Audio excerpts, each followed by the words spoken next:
ಕಾಲಿ ಪಲಾವ್ ಅನ್ನೋ ಶಾರ್ಟ್ ಮೂವಿಯನ್ನು ನೋಡಿದೆ. ಈ ಕಾಲಿ ಪಲಾವ್ ಸಿನಿಮಾದ ಸ್ಕ್ರೀನ್ ಪ್ಲೇ, ನಿರ್ದೇಶನ, ಡೈಲಾಗ್, ಸ್ಕ್ರಿಪ್ಟ್ ಎಲ್ಲವೂ ಮಹೇಂದ್ರ ಕುಮಾರ್ PNG ಅವರು. ಹಲವಾರು ಸೋಪ್ಗಳು, ಶಾಂಪುಗಳು, ಈ ಥರದ ಹಲವಾರು FMCGಗಳು PNG ಬ್ರ್ಯಾಂಡ್ ಅಡಿಯಲ್ಲಿ ಬರುತ್ತೆ. ಅದೇ ರೀತಿಯಲ್ಲಿ ಇವರ ಡೈರೆಕ್ಷನ್ ಕೂಡ ಅದೇ ಥರನೇ ಇದೆ. ಒಳ್ಳೊಳ್ಳೆಯ ಕಥೆಗಳು, ಅದ್ಭುತವಾದಂತಹ ನಿರ್ದೇಶನ ಇವರ ಅಡಿಯಲ್ಲಿ ಬರ್ತಾ ಇರಲಿ ಅಂತ ನಾನು ಈ ಮೂಲಕ ಕೇಳ್ಕೊತಾ ಇದ್ದೀನಿ. ಶಂಕರ್ ಟ್ರೈಲ್ಸ್ ಅನ್ನೋ ಯೂಟ್ಯೂಬ್ ಚಾನಲಲ್ಲಿ ಈ ಒಂದು ವಿಡಿಯೋ ಲಭ್ಯವಿದೆ. ಇವರು ಈ ಸಿನಿಮಾನ ಮಾಡಿರೋದು 3 ತಿಂಗಳ ಹಿಂದೆ. ಸೊ 3 ತಿಂಗಳಾದಮೇಲೆ ಬೇರೆ ಯಾವುದೂ ಮಾಡಿಲ್ಲ ಇವರು. ಕಾರಣ ಗೊತ್ತಿಲ್ಲ ನನಗೆ, ಇಟ್ ಮೇ ಬಿ ಪರ್ಸ್ನಲ್. ಇದನ್ನು ಪ್ರೊಡ್ಯೂಸ್ ಮಾಡಿರೋದು ದಿಶಾ ಶಂಕರ್ ಅವರು. ಇವರು ಇದರಲ್ಲಿ ಆ್ಯಕ್ಟ್ ಕೂಡ ಮಾಡಿದ್ದಾರೆ. ಬೇಜಾನ್ ದುಡ್ಡಿದೆ ಅನಿಸುತ್ತೆ. ಸುಪ್ರೀತ್, ಆನಂದ್, ಸ್ಪಂದನ, ಹೇಮಂತ್, ಸೌಮ್ಯ, ಸುಷ್ಮಿತಾ ಮತ್ತು ಅಂಜನ್ ಇವರುಗಳು ಇದರಲ್ಲಿ ಆ್ಯಕ್ಟ್ ಮಾಡಿದ್ದಾರೆ. ಎಡಿಟಿಂಗ್ ಬಂದು ಕಿರಣ್ ಕುಮಾರ್ G ಅಂತ. ನಿಮ್ಮ ಎಡಿಟಿಂಗಲ್ಲಿ ನನಗೆ ತುಂಬ ಇಷ್ಟ ಆಗಿದ್ದ ಪಾರ್ಟ್ ಯಾವುದಪ್ಪ ಅಂದರೆ, ಹುಡುಗಿ ಹತ್ರ ಮಾತಾಡ್ತಾ ಇರ್ತಾನೆ. ಅದೇ ಟೈಮಲ್ಲಿ ಅವರ ಅಪ್ಪನೂ ಆ ಹುಡುಗಿಗೆ ಫೋನ್ ಮಾಡಿ ಮಾತಾಡ್ತಾ ಇರ್ತಾರೆ. ಆ ಒಂದು ಸೀನನ್ನು ಒಂದೇ ಶಾರ್ಟಲ್ಲಿ ಆ 3 ಜನರ ಕನ್ವರ್ಸೇಷನ್ನ ನೀವು ಕ್ಯಾಪ್ಚರ್ ಮಾಡಿದ್ದೀರಲ್ಲ, ಅದು ನನಗೆ ಸಖತ್ ಇಷ್ಟ ಆಗಿದ್ದ ಪಾಯಿಂಟ್. ಮತ್ತು ಪ್ಯಾರ್ಲಲ್ಲಿ 2 ಕನ್ವರ್ಸೇಷನ್ಸ್ಗಳನ್ನು ಒಂದೇ ಫ್ರೇಮಲ್ಲಿ ತಂದು ಒಂದು ಗಾದೆ ಹೇಳ್ತಾರಲ್ಲ, ನೀಡ್ ಅಂದರೆ ಅಗತ್ಯ is the mother of innovation ಅಂತ. ಅಗತ್ಯ ಅನ್ನೋದು ಅನ್ವೇಷಣೆಯ ತಾಯಿ ಅಂತ ಇದಕ್ಕಾಗಿ ಹೇಳೋದು. ನೋಡಿ, ಇವಾಗ ಶಾರ್ಟ್ ಫಿಲಮ್ ಮೇಕರ್ಸ್ಗಳು ಈ ಥರ ಒಂದು ಕನ್ವರ್ಸೇಷನನ್ನೇ ಪ್ಯಾರ್ಲಲ್ ಆಗಿ ತೋರಿಸಿ, ಪ್ಯಾರ್ಲಲ್ ಕನ್ವರ್ಸೇಷನನ್ನು ಡಿಫ್ರೆಂಟಾಗಿ ತೋರಿಸಿ, ಯುನೀಕಾಗಿ ತೋರಿಸಿ, ಬಜೆಟ್ನ ಮತ್ತು ಫ್ರೇಮ್ ಲೆಂತ್ನ ಕಮ್ಮಿ ಮಾಡ್ಕೋತಾರೆ. ನೋಡಿ, ಇವಾಗ ಉದಾಹರಣೆಗೆ ಅದೇ ಶಾರ್ಟ್ನೇ ಹುಡುಗ ಹುಡುಗಿಗೆ ಪ್ರಪೋಸ್ ಮಾಡ್ತಾನೆ. ಕೊನೆಗೆ ಅವಳು ಒಪ್ಕೊಂಡು ಓಕೆ ಅಂತೇಳಿ ಮನೆಗೆ ಹೋಗ್ತಾಳೆ. ಮನೆಗೆ ಹೋಗಿ ಅವ್ರ ಅಪ್ಪ ಬೇಡ, ನಾನು ಅಮೇರಿಕಾ ಹುಡುಗನ ನೋಡ್ತೀನಿ ಅಂತ ಹೇಳಿ ಅವಳನ್ನು ಕನ್ವಿನ್ಸ್ ಮಾಡೋದು. ಈ ಸೀನನ್ನು ಈ ಥರದಲ್ಲಿ ಮಾಡ್ದೆ, ನಾನು ಇವಾಗ ಹೇಳ್ದಾಗ ಮಾಡ್ದೆ ಅಂದರೆ ಇದು ಲೆಂತ್ ಜಾಸ್ತಿ ಆಗುತ್ತೆ, ಬಜೆಟ್ ಜಾಸ್ತಿ ಆಗುತ್ತೆ, ಪ್ರೇಕ್ಷಕರಿಗೂ ನಾರ್ಮಲ್ ಅನಿಸ್ಬಿಡುತ್ತೆ ಇದು. ಆದರೆ ಈ ರೀತಿಯಲ್ಲಿ ಅಂದರೆ ಒಂದೇ ಫ್ರೇಮಲ್ಲಿ ಇಷ್ಟು 3 ಜನದ ಪಾತ್ರಗಳು ಒಂದೇ ಫ್ರೇಮ್ನಲ್ಲಿ ಡಿಫ್ರೆಂಟ್ ಮಾತುಕತೆಗಳನ್ನಾಡಿ ಒಬ್ಬರನ್ನ ಇನ್ನೊಬ್ರು ಕನ್ವಿನ್ಸ್ ಮಾಡ್ದೆ ಅಂದರೆ, ಅಥವಾ ಕೆಲವು ಕನ್ವಿನ್ಸ್ ಆಗಲಿಲ್ಲ ಅಂದ್ರೂ ವಾಟೆವರ್, ಸೊ ಒಂದು ಕನ್ವರ್ಸೇಷನ್ ನಡೀತು ಅಂದರೆ ಇದು ಯುನೀಕ್ ಆಗಿ ಕಾಣುತ್ತೆ. ನನಗೆ ತುಂಬ ಇಷ್ಟ ಆಗಿದೆ ಆ ಫ್ರೇಮು. ಮತ್ತು ಈ ಸಿನಿಮಾದಲ್ಲಿ ಇಷ್ಟ ಆಗಿದೆ ಯಾವುದಪ್ಪ ಅಂದರೆ, ಇದರ ನಾಯಕ ನಟ ಅಂತಾದ್ರೂ ವಾಟೆವರ್ ಆದರೂ ನೀವು ಲೀಡ್ ಕ್ಯಾರೆಕ್ಟರ್ ಅಂತಾದ್ರೂ ಕಾಲೇಜಲ್ಲಿ ಫೇಲಾಗಿ ಅಪ್ಪನ ಪಾಕೆಟ್ ಮನಿನಲ್ಲಿ ಮಜಾ ಮಾಡ್ಕೊಂಡ್ರೆ ಹುಡುಗನ ಕ್ಯಾರೆಕ್ಟರ್ನ ತುಂಬ ಚೆನ್ನಾಗಿ ಮಾಡಿದ್ದಾರೆ. ಕೆಲವು ಕ್ಯಾರೆಕ್ಟರ್ಸ್ಗಳನ್ನ ತುಂಬ ಮಾಡ್ದೆ ಅಂದರೆ ಓವರ್ ಆ್ಯಕ್ಟಿಂಗ್ ಆಗುತ್ತೆ, ತುಂಬ ಕಮ್ಮಿ ಮಾಡ್ದೆ ಅಂದರೆ ಅಂಡರ್ ಆ್ಯಕ್ಟಿಂಗ್ ಆಗುತ್ತೆ. ಅದು ಒಂದು ಹದ ಇರುತ್ತೆ, ಆ ಹದ ಹುಡುಗನಲ್ಲಿ ಇದೆ. ಡೈಲಾಗ್ಸ್ನ ಹೇಳಬೇಕಾದ್ರೆ ತುಂಬ ಎಕ್ಸೈಟ್ಮೆಂಟಲ್ಲಿ ಹೇಳೋದು, ತುಂಬ ಫಾಸ್ಟಾಗಿ ಹೇಳೋದು ಅದು ಮಾಡಿಲ್ಲ, ಅಥವಾ ತುಂಬ ಹೆದರ್ಕೊಂಡು ಆ್ಯಕ್ಟಿಂಗ್ ಮಾಡೋದು ಅದು ಮಾಡಿಲ್ಲ. ಕರೆಕ್ಟಾಗಿ ಎಷ್ಟು ಬೇಕಷ್ಟೇ ಹದ, ಅಷ್ಟು ಕರೆಕ್ಟಾಗಿದೆ ಹುಡುಗನ ಆ್ಯಕ್ಟಿಂಗ್. ಕಾಲೇಜ್ ಫೇಲ್ ಆಗಿರೋ ಹುಡುಗನಲ್ಲಿ ಸಾಮಾನ್ಯವಾಗಿರಬೇಕಾದಂತಹ ಒಂದು ಇನ್ಸೆಕ್ಯೂರಿಟಿ, ಅದನ್ನು ಕೂಡ ತುಂಬ ಚೆನ್ನಾಗಿ ತೋರಿಸಿದ್ದಾರೆ. ಅಂದರೆ ಒಂದು ಇನ್ಸೆಕ್ಯೂರಿಟಿ ಇರುತ್ತೆ, ಎಷ್ಟೇ ಅಪ್ಪನ ಪಾಕೆಟ್ ಮನಿನಲ್ಲಿ ಇದ್ದಂದ್ರೂ ಕೂಡ ಚಿಕ್ಕದಾಗ ಒಂದು ಇನ್ಸೆಕ್ಯೂರಿಟಿ ತೋರಿಸ್ತಾ ಇರುತ್ತೆ. ಅದನ್ನು ಕೂಡ ಕ್ಲೀನಾಗಿ ತೋರಿಸಿದ್ದಾರೆ. ಇನ್ನೇನು ಮಾಡೋದು, ಆಗೋದಾಯ್ತು ಅತ್ಲಾಗೆ, ಇನ್ನೇನು ಅಪ್ಪನ ದುಡ್ಡಲ್ಲೇ ಸರ್ವೈವ್ ಆಗೋಣಂತೆ ಅನ್ನೋ ಒಂದು ಸರ್ವೈವಲ್ ಮೈಂಡ್ ಸೆಟ್ ಇದೆಯಲ್ಲ, ಅದನ್ನು ಕೂಡ ಒಂಥರ ಕೆಲವರು ಅದನ್ನು ಅನ್ಅಪಾಲಜೆಟಿಕ್ ಆಗಿ ಮಾಡ್ತಾರಲ್ಲ, ಅದನ್ನು ಕೂಡ ಚೆನ್ನಾಗಿ ತೋರಿಸಿದ್ದಾರೆ. ಮತ್ತು ಇದರಲ್ಲಿ ಅಂಕಲ್ ಕ್ಯಾರೆಕ್ಟರ್ನ ಮಾಡಿದಾರಲ್ಲ, ಪಕ್ಕದ ಮನೆ ಅಂಕಲ್ ಕ್ಯಾರೆಕ್ಟರ್, ನನ್ನ ನಿಜವಾಗ್ಲೂ ಹೆಸರುಗಳು ಗೊತ್ತಿಲ್ಲ, ದಯವಿಟ್ಟು ಕ್ಷಮಿಸಿ. ಯಾಕಂದರೆ ಈ ಶಾರ್ಟ್ ಮೂವಿ ಮೇಕರ್ಸ್ಗಳು ಯಾವ ಥರ ಅಂದರೆ, ಇವ್ರುಗಳು ಜಸ್ಟ್ ಹೆಸರುಗಳನ್ನ ಹಾಕ್ಬಿಡ್ತಾರೆ. ಇವ್ರು ಲೀಡ್ ಕ್ಯಾರೆಕ್ಟ್ರು, ಇವ್ರು ಹೀರೋಯಿನ್ನು ಆ ಥರ ಹಾಕೋದಿಲ್ಲ. ಇವ್ರು ಹೆಂಗೆ ಅಂದರೆ ಜಸ್ಟ್ ಹೆಸರುಗಳನ್ನ ಹಾಕ್ಬಿಡ್ತಾರೆ. ಅದರಲ್ಲಿ ಇದರಲ್ಲೊಂಥರ ಯೂನಿಫಾರ್ಮಿಟಿ ಇದೆ, ಅದು ನನಗೆ ಇಷ್ಟ ಆಗುತ್ತೆ ಶಾರ್ಟ್ ಫಿಲಮ್ ಮೇಕರ್ಸಲ್ಲಿ. ಇವನು ಹೀರೋ, ಅವ್ನು ಸೈಡ್ ಕ್ಯಾರೆಕ್ಟ್ರು ಆ ಥರ ಹಾಕೋದೇ ಇಲ್ಲ ಅವರು ಇದು ಡಿಸ್ಕ್ರಿಪ್ಷನ್ಗಳಲ್ಲಿ.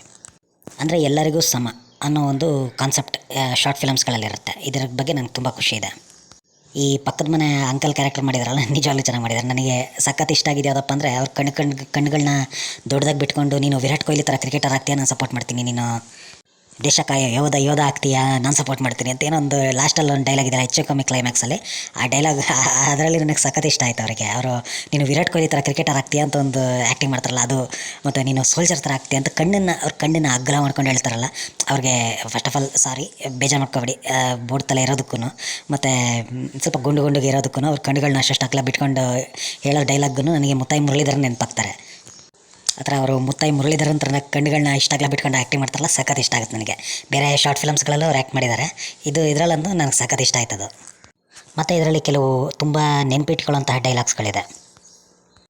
ಹುಡುಗಿರ ಹಾಸ್ಟೆಲ್ಲ ನೀನು ಫೋನಲ್ಲಿ ಇದೆಯಲ್ಲೋ ಅನ್ನೋದು, ಕ್ಲೈಮ್ಯಾಕ್ಸಲ್ಲಿ ನಿನ್ನ ಹಳೆ ಡವ್ ಮಗಳೇ ಅಲ್ವ ಅನ್ನೋದು ಒಂಥರ ಶಾಕ್ ಕೊಡುತ್ತೆ. ಇದೊಂಥರ ಇವರೇ ವೆಜ್ ವಸುಂಧರ ಅಂತ ಸೊಡಬುಡ್ಡಿನಲ್ಲಿ ಹೇಳ್ತಾರಲ್ಲ ಡೈಲಾಗು, ಇವರೇ ಅದು. ಅಂದರೆ ಪಕ್ಕದ ಮನೆ ಆ್ಯಂಕಲ್ ಕ್ಯಾರೆಕ್ಟರ್ ಮಾಡೋರೆ, ಇವರೊಂಥರ ಡಿಫ್ರೆಂಟ್ ಎಕ್ಸ್ಪ್ರೆಷನ್ಸನ್ನ ಕೊಡ್ತಾರೆ ಅವರು.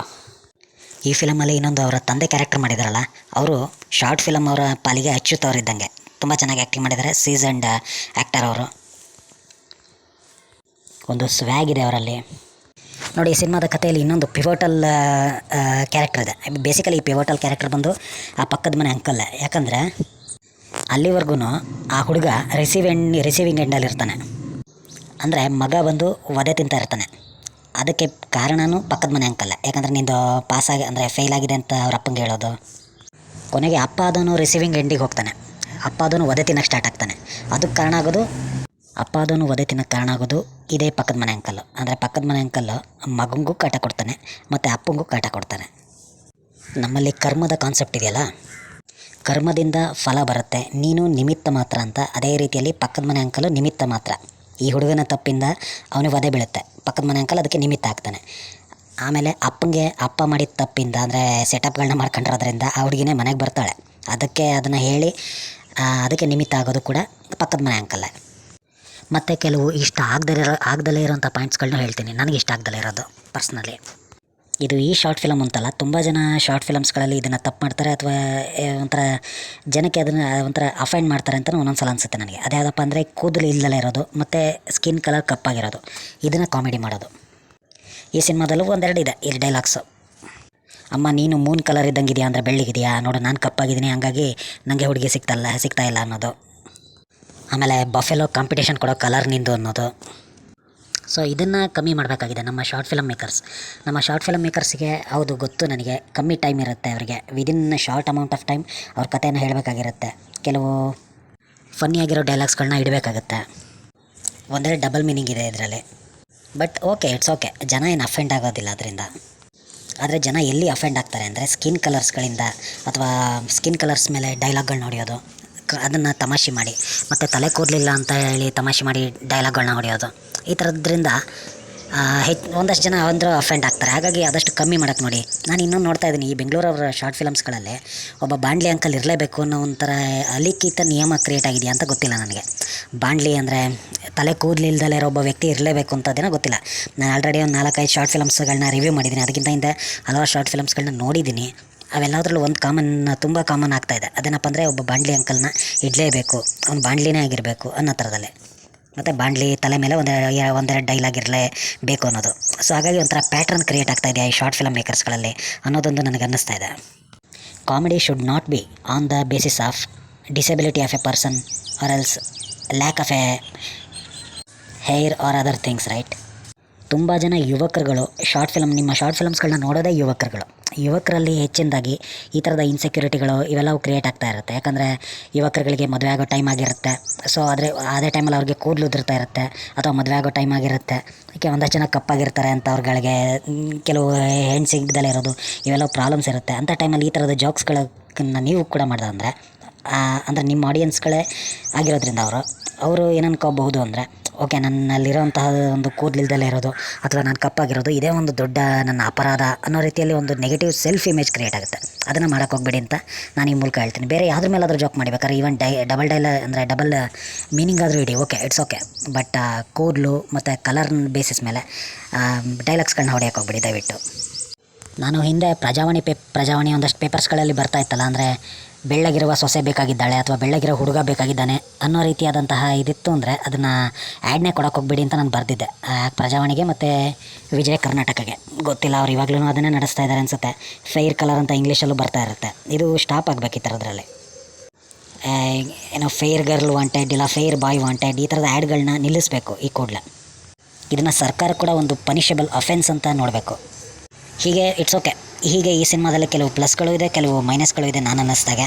ಬಟ್ ಕತೆ ನೋಡೋದಾದರೆ, ಒಂದು ಕತೆಯಾಗಿ ಹೇಳೋದಾದರೆ ತುಂಬ ಚೆನ್ನಾಗಿದೆ ಈ ಸಿನಿಮಾ. ಎಷ್ಟು ಮಾರ್ಕ್ಸ್ ಕೊಡ್ಬೋದು ಅಂತ ಕೇಳೋದಾದರೆ 8.5 ಕೊಡ್ಬೋದು. ಹಾಫ್ ಪಾಯಿಂಟ್ ಎಲ್ಲಿ ಕಳಿಬೋದು ಅಂದರೆ ಅದೇ ಈ ರೀತಿಯಲ್ಲಿ ಸ್ಕಿನ್ ಕಲರ್ ಮೇಲೆ ಮತ್ತು ಕೂದಲುಗಳನ್ನು ಕಮ್ಮಿ ಇರೋದು. ಸೊ ಈ ಥರ ಈ ಥರದ ಕೆಲವು ಅಫೆನ್ಸಿವ್ ಡೈಲಾಗ್ಸ್ಗಳನ್ನ ಹೇಳಿರೋದ್ರಿಂದ ನಾನು ಈ ಒಂದು ಹಾಫ್ ಪಾಯಿಂಟ್ನ ಕಳಿತೀನಿ. ಪಕ್ಕದ ಮನೆ ಅಂಕಲ್ನ ಹೆಂಡತಿ ಅಂದರೆ ಆ ಪಕ್ಕದ ಮನೆ ಆಂಟಿ ಕ್ಯಾರೆಕ್ಟರ್ ಇದೆಯಲ್ಲ, ಅದು ಏನೋ ಹೆಚ್ಚು ಕಮ್ಮಿ ಏನು ಜಾಸ್ತಿ ಡೈಲಾಗ್ಸ್ ಹೊಡೆಯಲ್ಲ. ಅದರಿಂದ ಇನ್ನೂ ಒಂದಷ್ಟು ಕಾಮಿಡಿ ಅವನ್ನ ಎಕ್ಸ್ಪೆಕ್ಟ್ ಮಾಡ್ಬೋದಾಗಿತ್ತು ಅಂತ ಅನ್ನಿಸ್ತು ನನಗೆ. ಸೊ ಆ ಕಾರಣಕ್ಕಾಗಿ ಒಂದು ಪಾಯಿಂಟ್ ನಾನು ಕಳೀತೀನಿ. ಸೊ ಹೀಗಾಗಿ 8.5 it's A very good marks ಅಂತ ಹೇಳ್ಬೋದು. ಕೊಡೋದಕ್ಕೂ ನಾನು ಯಾರೋ ಅಲ್ಲ, ತಗೊಳ್ಳೋಕ್ಕೂ ನೀವು ಯಾರೋ ಅಲ್ಲ. ಅಂದರೆ ಮಾಡಿರೋರು ನೀವು, ಆದರೆ ನಾನು ಡಿಸೈಡ್ ಮಾಡೋದು ನನಗೇನು ಇದೆಲ್ಲ. ಬಟ್ ಆ್ಯಸ್ ಅ ಪ್ರೇಕ್ಷಕಾಗಿ ನನಗೇನು ಅನಿಸುತ್ತೆ ಅದನ್ನು ನಾನು ಹೇಳಲೇಬೇಕಾಗತ್ತೆ. ಸೊ ಹಾಗಾಗಿ ಈ ಸಿನಿಮಾ ತುಂಬ ಚೆನ್ನಾಗಿದೆ. ಸೊ ಈ ಸಿನಿಮಾನ ನೋಡಿ ಅಂತ ಈ ಮೂಲಕ ನಾನು ಕೇಳ್ಕೊತಾ ಇದ್ದೀನಿ. ನನ್ನ ಗಿಣಿ ಮಾತು ಯೂಟ್ಯೂಬ್ ಚಾನಲ್ಗೂ ಸಬ್ಸ್ಕ್ರೈಬ್ ಆಗಿ. ಯಾಕೋ ಗೊತ್ತಿಲ್ಲ, ಅದೇನು ರೋಗ ಹಿಡ್ದಿದೆಯೋ ಗೊತ್ತಿಲ್ಲ, ಸಬ್ಸ್ಕ್ರೈಬೇ ಆಗ್ತಾಯಿಲ್ಲ ಜನಗಳು. ಹಾಗಾಗಿ ಸಬ್ಸ್ಕ್ರೈಬ್ ಆಗಿ ಅಂತ ಈ ಮೂಲಕ ಕೇಳ್ಕೊತಾ ಇದ್ದೀನಿ. Thank you very much. ಗಿಣಿ ಮಾತು ಯೂಟ್ಯೂಬ್ ಚಾನಲ್ನ ಮತ್ತೆ ನೋಡಿ, ದಯವಿಟ್ಟು ಸಬ್ಸ್ಕ್ರೈಬ್ ಆಗ್ರಪ್ಪ.